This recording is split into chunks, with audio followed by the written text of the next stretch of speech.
স্বামীর উসিলায় যেন আমি জান্নাত যাইতে পারি। সেই জন্য আপনি তারা কামাই করে খাওয়ান। বর্তমান সময়ে এই স্বার্থপর পৃথিবীতে যখন ঠুনকো জুহাতে ভেঙে যায় সাজানো সংসার, ঠিক তখন এক বৃদ্ধা নারী দেখিয়ে দিলেন নিঃস্বার্থ ভালোবাসার এক অনন্য দৃষ্টান্ত। মাত্র 14 বছর বয়সে বিয়ের পিঁড়িতে বসা সেই কিশোরী আজ বয়সের ভারে নুয়ে পড়া এক বৃদ্ধা, কিন্তু তার জীবন যুদ্ধ আজও থামেনি। শুধু তাই নয়, জান্নাত পাওয়ার আশায় অসুস্থ স্বামীর সেবা করে যাচ্ছেন 16 বছর ধরে। অবাক হলো সত্যি, সম্প্রতি সামাজিক মাধ্যমে ভাইরাল একটি ভিডিওতে এমন গল্প উঠে এসেছে।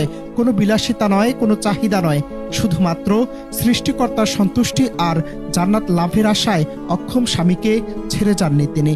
আমি জান্নাত যাইতে পারি। সেই জন্য আপনি তারা কামাই করে খাওয়ান। কত মানুষ আগে যায়, সন্তান থই আগে যায়, কষ্ট দেখে আমি জীবন আমি যাই না। আমার ছোটকালে হচ্ছে, আমার ছোটকালে আমার মা বাবা বিয়ে দিয়েছে, সেই ছোটকাল হচ্ছে আমি এখন পর্যন্ত আছি। একটানা 16টি বছর ধরে তার স্বামী অসুস্থ এবং কর্মক্ষমতাহীন হয়ে ঘরে পড়ে আছেন।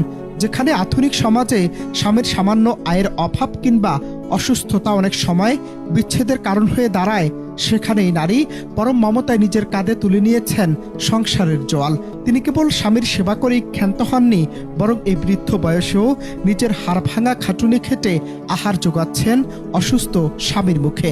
ভিডিওতে যখন তাকে তার এই অমানবিক পরিশ্রম সম্পর্কে জিজ্ঞাসা করা হয়, তার সোজা সাপটা উত্তর সবাইকে স্তব্ধ করে দেয়। তিনি চান স্বামীর সেবার উসিলায় যেন পরকালে জান্নাত লাভ করতে পারেন। আমার স্বামীর আমি কামাই হয়ে খাওয়াই, তোমার টাইম হচ্ছে কিছু দিদি দাও দিয়ে বাবা বলতে কি তাই ওই তৈরি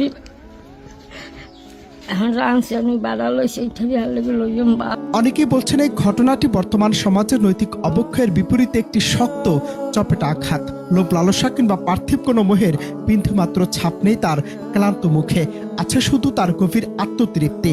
16 বছরের এই দীর্ঘ পথ চলায় অভাব তাকে তাড়া করেছে, বয়স তাকে দুর্বল করেছে, কিন্তু স্বামীর প্রতি তার কর্তব্য বোধকে টলাতে পারেনি এক চুলো। এই বৃদ্ধা প্রমাণ করেছেন দাম্পত্য জীবন মানে কেবল সুখের ভাগিদার হওয়া নয়, বরং কঠিনতম সময়ে একে অপরের হাত শক্ত করে ধরে রাখা। জীবনের শেষ প্রান্তে এসে দাঁড়ানো এই মহিষী নারীর গল্প আমাদের শিখিয়ে দেয় ধৈর্য এবং বিশ্বাসের শক্তি। ভিডিও শেষাংশে তার এই হাসি মাখা মুখটি আমাদের মনে করিয়ে দেয় যে ভালোবাসা আসলে ত্যাগেরই অন্য নাম। যেখানে আধুনিক প্রেমের সংখ্যায় স্বার্থ আগে আসে, সেখানেই নারীর নিঃস্বার্থ সেবা এক উজ্জ্বল আলোকবর্তিকা। তবে ঘটনাটি কোথাকার এবং কবে ঘটেছে তা নিশ্চিত হওয়া যায়নি। অনন্ত হাসান মাসুদ, বাংলা টিভি।